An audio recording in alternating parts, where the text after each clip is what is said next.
Ng'ebula ennaku 2 olukuŋŋaana lw'abaweereza olwatandika nga 17 omwezi guno ku Christianity Focus Center e Mengo Kisenyi lukomekkerezebwe okusomesa ku bazadde ab'omwoyo n'omubiri kukyagendera ddala mu maaso nga kisuubirwa nti olukuŋŋaana luno we lunaggweera abantu abasinga bajja kuba bategedde amakulu agakwata ku bazadde ab'omwoyo n'omubiri. Omutume Langton Kanyati okuva e Zimbabwe ng'ono ye muzadde w'omusumba Cindy Kiganda ow'omwoyo annyonnyodde ku bulungi obuli mu kumanya abazadde.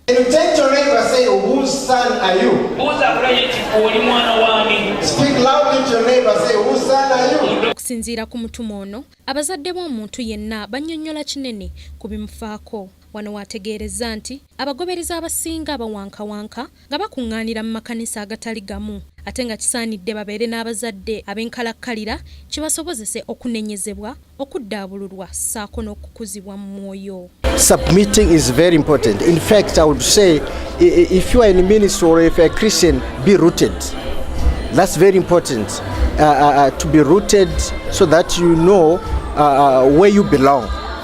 Unfortunately today many Christians don't have a sense of belonging because they skip from one place to another. But when things are difficult in their lives, then they want that individual to be there for them, which is very unfair. Ayongeddeko nti ababuulizi b'enjiri ssaako n'abakulira amakanisa kibakakatako nabo okuba n'abazadde ab'omwoyo basobole okuwabulwa mu nsobi eziba zikoleddwa. You have your own ministry.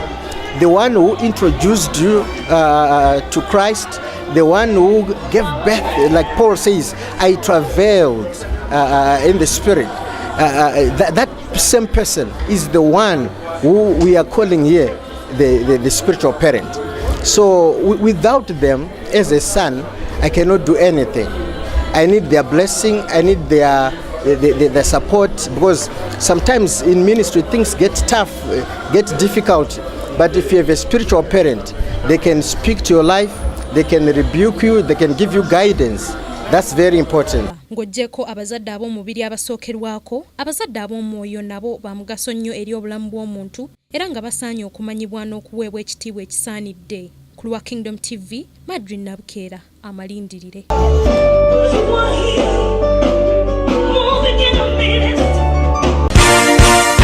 This is Kingdom TV.